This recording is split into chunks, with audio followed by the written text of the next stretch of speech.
कश्मीर के अंदर जब मैं पहली बार आया तो 1986 के अंदर मैं 3 महीने के लिए आया था यहाँ पर। एक गुलमर्ग के अंदर ट्रेनिंग होता था वहाँ पर। फिर 87 में आया, वो भी ट्रेनिंग के लिए आया था। मगर 90 के बाद में मैंने 7 टेन्योर कश्मीर प्रॉपर वैली के अंदर करे हैं। मुझे जूम इन मतलब मैं यहाँ पे अंदर आकर के एक कैमरे की तरीके से काम करना और फिर यहाँ से वापस जा कर के दूर से कश्मीर को देखने का नजरिया मुझे हर बार प्राप्त हुआ। मोर सो आफ्टर रिटायरमेंट मैं कश्मीर को पिछले 2 साल से थोड़ा सा दूर से कैसे क्या हुआ और मैंने स्टडी की। और कश्मीर, जम्मू कश्मीर, और जम्मू कश्मीर नहीं, ये पूरा जो रीजन है वो मेरे लिए एक स्टडी सब्जेक्ट बन गया और स्टडी एक पैशन का सब्जेक्ट बन गया।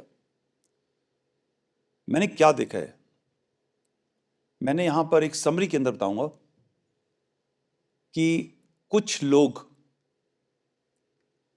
दूसरों के लिए लड़ने के लिए एक अच्छे खूबसूरत so called heaven on earth को उन्होंने अपने लिए बर्बाद कर दिया। हर बार सिक्योरिटी फोर्सेस, यहाँ पे कई लोग कहते हैं शांति हम सिक्योरिटी फोर्सेस लेकर के आए हैं। नहीं, हम नहीं लेके आए शांति।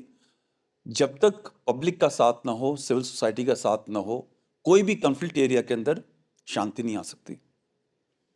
हर बार शांति फौजियों ने, सीआरपीएफ के जवानों में, खासतौर से जम्मू कश्मीर पुलिस के जवानों ने अपनी प्राणों की आहुति दे करके और उनके साथ साथ कंधे से कंधा मिला के कई सिविलियंस ने अपनी जान दी और फिर वो शांति वापस आई। और ये जो सिलसिला है कश्मीर, ये जो साइंस के लोग जानते हैं, वो साइन कर्व होता है, कॉन्फ्लिक्ट फिर पीस, फिर वापस कॉन्फ्लिक्ट, फिर वापस पीस।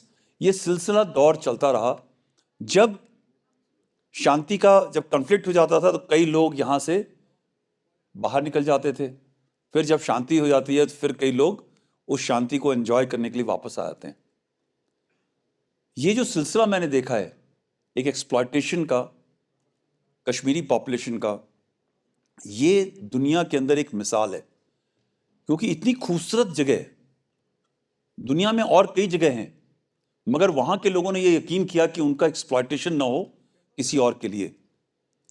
यहाँ के लोगों ने एक्सप्लॉयट किया, बाहर के लोगों ने एक्सप्लॉयट किया, और कई बार कश्मीरी लोगों को लगा कि शायद वही एक्सप्लॉयटेशन का रास्ता उनके लिए अच्छा है, उसके रास्ते पे गए। और जब ये कैजुअलिटी ज़्यादा होने लगी, नुकसान ज़्यादा होने लगा, फिर उन्हें लगा ये रास्ता गलत है, वापस हम स्टेबिलिटी के रास्ते पे आ गए। ये जो साइन कर्व है और ये पिछले 5-6 साल के अंदर एक स्टेबिलिटी है, ये आप समझिए कि तकरीबन 30 साल की प्राणों की आहुति देने के बाद मिली है। पूरी दुनिया जो प्रोग्रेस के रास्ते पे है, आगे निकलती जा रही है, और कश्मीर जिसके अंदर हमारे देश के अंदर सबसे बुद्धिमान लोग, most intelligent, intellectual, metropolitan orientation के जो लोग यहाँ रहते हैं, वो पीछे की तरफ चलते चले जा रहे हैं। मैंने क्या देखा, 86 में आया मैं, और बहुत ही, मैं तो प्लेन का रहने वाला, यूपी के इलाके का रहने वाला यंग ऑफिसर था। मगर एक ऑफिसर हर चीज़ को, नज़रिए को देखता है चारों तरफ वो जब चलता है। उस टाइम पर मैंने ये देखा कि यहाँ की जो औरतें हैं, माताएं हैं, बहनें हैं, वो एक स्कार्फ लगा करके खेतों में काम करती थी। गाना होता था, खुशी होती थी, एक खुशी की लहर होती थी हर जगह पर। 86-87 के अंदर ये मेरे दिमाग में बिल्कुल विविड है कि हम पेट्रोल के लिए जाते थे, ट्रेनिंग के लिए, एक्सरसाइज के लिए, जंगलों में, पहाड़ों में, दूर दराज गाँवों के अंदर जाना। श्रीनगर में मैं कई बार आया, पहलगाम वगैरह मैंने देखा, सब जगह देखा। मगर एक तरीका दूसरा था चाल चलन का। और सडनली मैं 90 के अंदर आया, यहाँ पे एक भय का माहौल, इस जगह पर एक ऐसी धुन छाई हुई थी जिसके अंदर सभी लोग सहमे थे।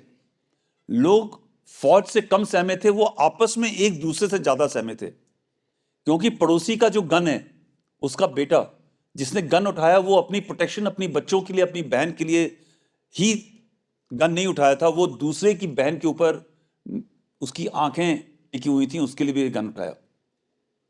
90 के अंदर मैंने, जो लोग बात नहीं करते हैं, साफ बात नहीं करते, मैंने अपने सामने पंडितों का पलायन देखा, उनके ऊपर ब्रुटैलिटी देखी, उनका ही पलायन नहीं देखा।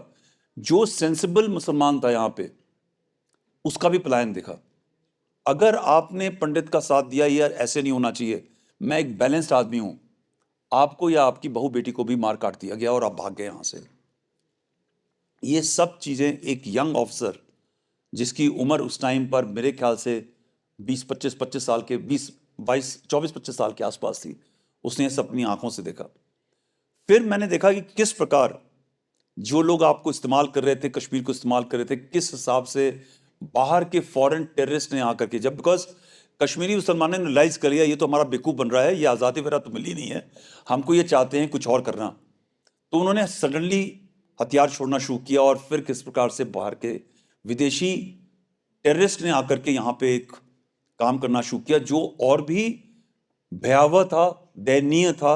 और उस टाइम पे मैं 1995 में आया था, जब मैं आपको वो सब चीज़ें बता नहीं सकता, बयान नहीं कर सकता इस पब्लिक के अंदर, आप लोग रोने लगेंगे।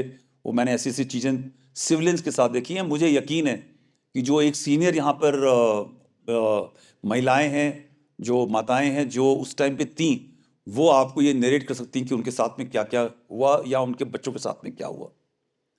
मगर मुझे आज एक बहुत अच्छी खुशी ये है कि जो यूथ है, और इसमें सोशल मीडिया जिसको हम एक अपना दुश्मन मानते हैं, उसका एक बड़ा हाथ है।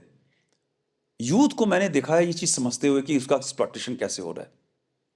और एक बहुत तबका है बुजुर्गों का भी, जिन्होंने ये टेररिज्म को, एक माहौल को देखा है, वो ये समझ रहे हैं कि हमको इस रास्ते पे नहीं जाना है। और कम से कम अगर हमने ये मुश्किल देखी, हमारे बच्चों को इस रास्ते पे नहीं जाना है। और जब मैं यहाँ पे कोर कमांडर था, उससे पहले मैं जीओसी था, मेरे पास तमाम एक रिक्वेस्ट आती थी कि साहब मेरे बच्चे को पढ़ने के लिए स्कॉलरशिप के बाहर भेज दो। और इतनी खुशी की बात है, आप लोग कई बार, एक बार लोग बोलते हैं कि लोग कश्मीर चाहते हैं पर कश्मीरियों को नहीं चाहते हैं। हजारों की तादाद में एनजीओज ने बाहर से आकर के, कोई महाराष्ट्र से, कोई केरला से, कोई कहीं से आकर के बच्चों को यहाँ से स्कॉलरशिप के ऊपर बाहर अपने अपने स्टेट्स के अंदर ले गए। इसी हॉल के अंदर मैंने इनॉग्रेशन किया, जिसके अंदर तकरीबन 5,000 बच्चों को यहाँ से उनको बाहर ले आकर के, अपना एक वो मेवाड़ यूनिवर्सिटी थी उसके अंदर मुझे बुलाया गया। और मैंने यही समझाया बच्चों को कि आप बाहर जा रहे हो तो आप अपने फ्यूचर का ध्यान रखो। वो एक समय आ गया है, एक चेंज आ गया है, एक बड़ी पॉजिटिविटी आई है, जिसके अंदर कई लोग, शहला जैसे बच्चे, राजा मुनीब जैसे मिले तो ये सब बच्चे ही हैं, इनके जैसे बच्चे मेरे पास बीबी कैंट में आकर के खुले आम बात करते थे कि हमारा फ्यूचर अच्छा होना चाहिए, आप कुछ करिए। मैं तो फौजी हूँ, मेरे हाथ में ये सब नहीं है, ये सब काम गवर्नमेंट के हाथ में है। मैं यही चाहूँगा ये जो अच्छा एक फ्यूचर आपके हाथ में आया है, लोकल कंसर्न्स की वजह से, पीछे की लाइन जाने की वजह से आप इसको व्यर्थ मत जान देना। क्योंकि जब ये साइकिल एक बार नीचे दोबारा से गिरेगी, आप अपने पूरब में देख लीजिए बांग्लादेश में क्या हो रहा है, म्यांमार में क्या हो रहा है, और अपने पश्चिम में देख लीजिए, बिल्कुल ज़्यादा दूर देखने की जरूरत नहीं है, वहां पे क्या हो रहा है। लोग अपने कुछ खुदगर्जी के लिए, दूसरे देशों के लिए अपने देश को बर्बाद करने पे तुले हुए हैं। आप अपनी इस कम्युनिटी को बर्बाद मत होने देना। बहुत ही खूबसूरत लोग हैं, बहुत ही इंटेलिजेंट लोग हैं, यहाँ की संस्कृति बहुत ही हजारों हजारों साल पुरानी संस्कृति है, वो खराब नहीं होनी चाहिए। आप, कश्मीर हमारे देश का ताज है, वो ताज बना रहना चाहिए और खूबसूरत चमकता हुआ ताज रहना चाहिए।